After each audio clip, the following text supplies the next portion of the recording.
The San Francisco-based payment company Ripple was designed to work as SWIFT. It was designed to be a new and advanced payment system and a global reserve currency.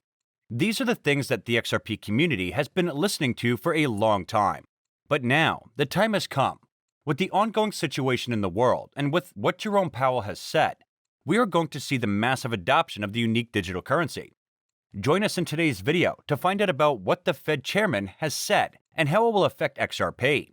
Also, there is news about the settlement in the lawsuit and what other company has just joined hands with Ripple. But before we get to it, welcome back everyone to Crypto Millionaires, a channel where you get your daily dose of XRP. If you like the content, do give it a thumbs up. And don't forget to subscribe to the channel and click the bell icon so you can know every time we upload a new video. Now without any further wait, let's get to the video. We have been talking about a new financial system, a new global reserve currency, and now it seems like we are about to see one. The Federal Reserve Chairman, Jerome Powell, has stated that it's possible to have more than one reserve currency. This statement is really huge and just pointing to one direction.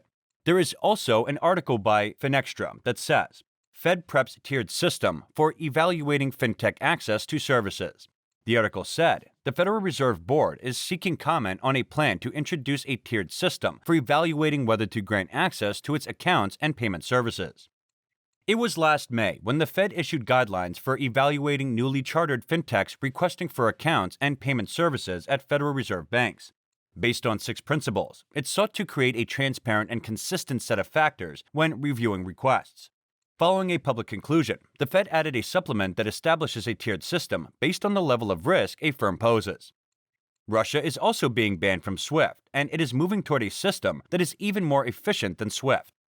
Russia's invasion of Ukraine, according to Fed Chair Jerome Powell, may highlight the need for cryptocurrency regulation to prevent sanctioned individuals from using cryptocurrency to evade sanctions.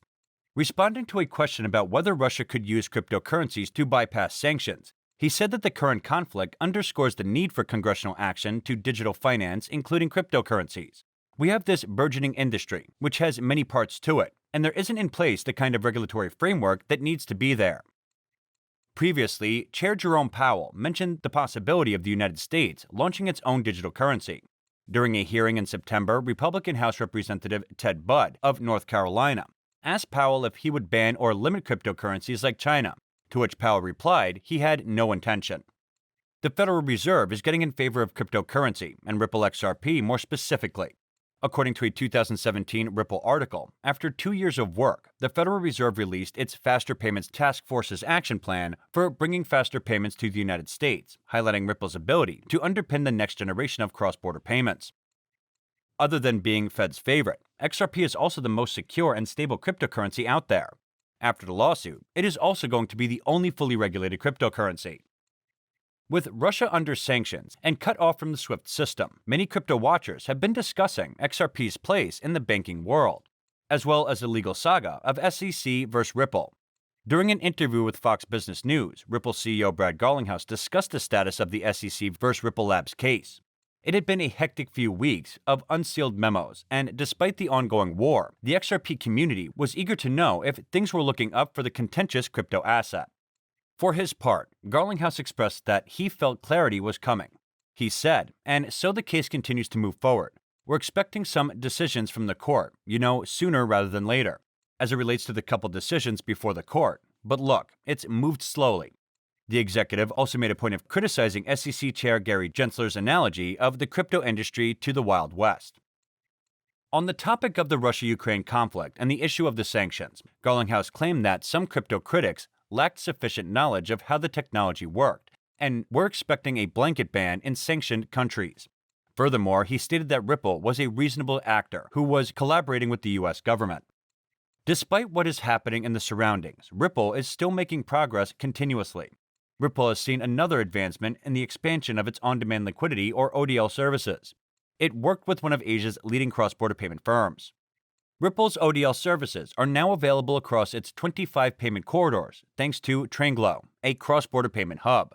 This would enable remittance companies to process instant cross-border payments without the need for costly pre-funding. This decision was announced by the payment hub in a tweet on March 1st. The announcement said, "We're thrilled to announce today that we've enabled Ripple's on-demand liquidity across all of our payment corridors.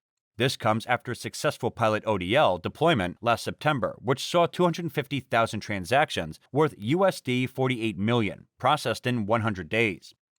ODL transactions via RippleNet originate in markets such as Australia, Japan, and the Philippines and Singapore, with additional markets to follow. In fact, RippleNet service was singled out in an XRP markets report published in January 2022. The total number of transactions on RippleNet has increased significantly over the last year.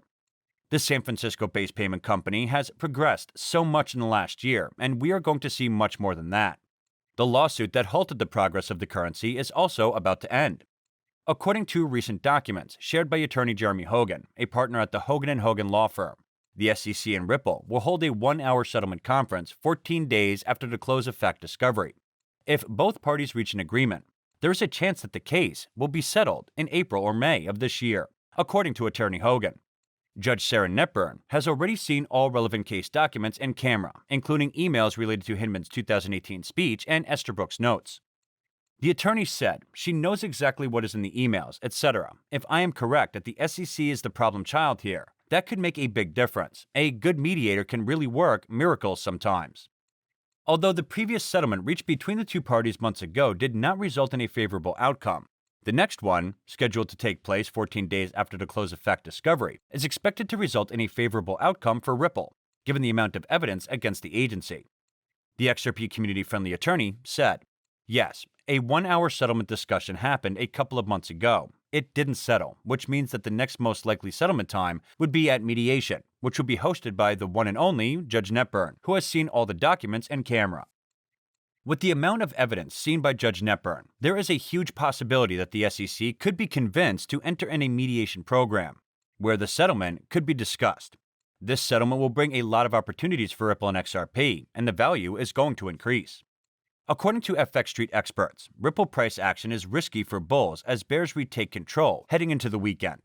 Because bulls were unable to break above 78 cents and seize 80 cents to the upside, the price has been trading lower for the third day in a row today. As bearish pressure mounts, a short-term supporting trend line to the downside has been broken, effectively halting the recovery rally since Russia's entry into Ukraine. According to the CoinMarketCap at the time of writing, the XRP price today is 73 cents USD, with a 24-hour trading volume of $1.8 billion USD. XRP is down 1.95% in the last 24 hours.